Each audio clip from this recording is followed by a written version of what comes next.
রহস্যময় পৃথিবীর কৌতূহল। Hello my dear listener, welcome back again রহস্যময় পৃথিবীর কৌতূহল। আশা করছি আপনারা সকলেই ভালো আছেন। তো আপনারা গতকাল যে ভিডিওটি দেখেছেন তার দ্বিতীয় পার্ট আজকে নিয়ে চলে আসলাম। তো বেশি কথা না বাড়িয়ে চলুন দ্বিতীয় ঘটনায় যাওয়া যাক। আকবর চাকরি সূত্রে বর্তমানে আমরা আছি রংপুর জেলার গঙ্গাচড়া উপজেলায়।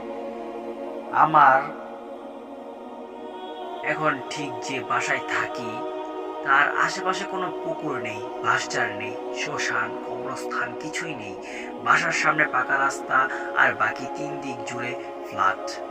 তাই বলা যায় বাসাটি ভৌগোলিকভাবে ভূত দেখার জন্য যথেষ্ট নয়, অন্তত আমার এটাই মনে হতো। যদিও আমাদের বাসাটির ঠিক পাশের বাসাটিতে পরপর 2টি পরিবার বাসা ছেড়ে দেয় অতি প্রাকৃত কিছু ঘটনার কারণে। সে গল্প না হয় আরেকদিন হবে। দীর্ঘ 7 বছর ধরে যে বাসায় আছি সেখানে কিছুই হচ্ছে না, না মানে কারো ক্ষতি না হোক, শুধু একবার ভূত তার দর্শন দিয়ে চলে যাক, এই যা। আমার এই আশাটি কিছুতেই পূরণ হয় এই বছরের শুরুতে।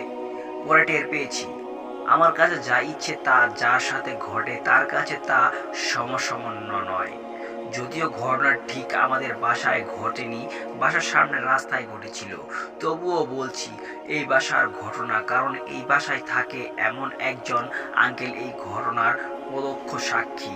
সময়টা জানুয়ারি 2024। আমাদের বাসায় 2টি ভিন্ন ইউনিটে আমরা এবং সুহেল আঙ্কেলের পরিবারে তারা নতুন এসেছিল। 2023-এর ডিসেম্বর নাগাদ এসেছিল খুব সম্ভবত। বাসায় তাদের ইউনিটটি ছিল রাস্তার ঠিক পাশে, অর্থাৎ তাদের বেডরুম জানালা দিয়ে তাকালে বাইরের সম্পূর্ণ রাস্তার বহু দূর পর্যন্ত দেখা যায়। বাসা থেকে কয়েক মিনিটের দূরেই তিনি রাস্তার মোড়, যেখানে সেখানে একটি সোলার ল্যাম্পপোস্ট থাকায় জায়গাটি সবসময় আলোকিত থাকে। পূজা শেষ, পূজার বিভিন্ন উপকরণ, ফুল ফল দুধ এখানে ফেলে রাখে আশেপাশের হিন্দু সম্প্রদায়ের কিছু লোকজন। খুব ভোরে এখানে আসলে সেসব দেখা যায়।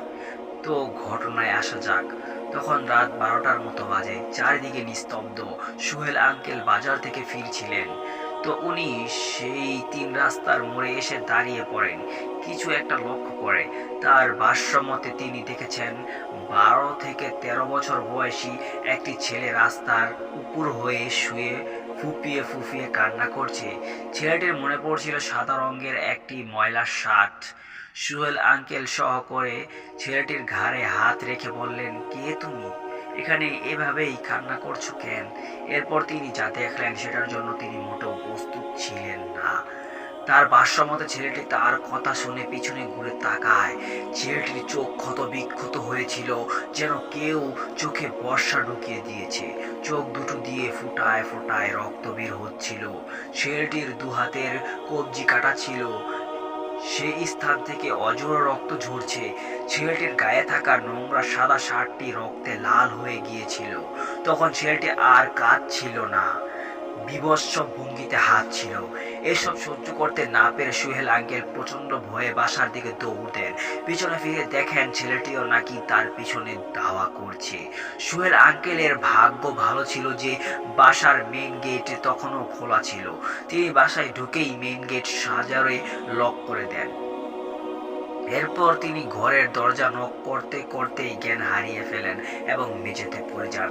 আন্টির ভাষ্যমতে উনি দরজায় নক করা শুনতে পেয়েই দরজা খুলে দেন এবং আঙ্কেলকে মেঝেতে পড়ে থাকতে দেখেন। এরপর উনাকে কোনো রকমে ঘরে নিয়ে যান। কিছুক্ষণ পর তার জ্ঞান ফিরলে উনি শুধু ওই হাত কাটা ছেলের কথা বলতে থাকেন। তখন উনার পাগল প্রায় অবস্থা, উনি অস্থির হয়ে কিছু খুঁজছিলেন, ঘরের চারিদিকে দেখছিলেন। এরপর উনি রাস্তার পাশে জানালাটির পর্দার সারতেই কিছু একটা দেখে চিৎকার করে জ্ঞান হারান। এরপর আন্টি আমাদের ডেকে আনেন, আমরা তার জ্ঞান ফেরানোর চেষ্টা করি।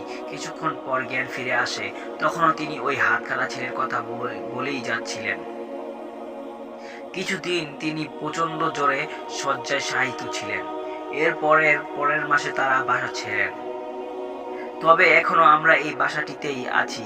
আল্লাহর রহমতে আমরা ওই খারাপ জিনটির কবলে কখনো পড়তে হয়নি। গল্পের নাম হচ্ছে রক্তরেখা, লেখক আল-কেমি। ঘটনাটি আপনাদের কাছে কেমন লাগলো অবশ্যই কমেন্টে লিখে জানাবেন। বিদ্রোহ ঘটনাটি লেখার ভুল ক্ষমা সুন্দর দৃষ্টিতে দেখবেন। আর ভালো লাগলে কমেন্টে লিখে জানাবেন। তো অবশ্যই ভিডিওতে একটি লাইক আর চ্যানেল নতুন হলে সাবস্ক্রাইব করে দিন। তো মাই ডিয়ার লিসেনার, ভালো থাকুন এবং ভালো রাখুন আপনার চারপাশ। দেখা হচ্ছে আরো একটি দুর্লভ ভয়ঙ্কর ভৌতিক ঘটনার ভিডিও নিয়ে। আল্লাহ হাফেজ।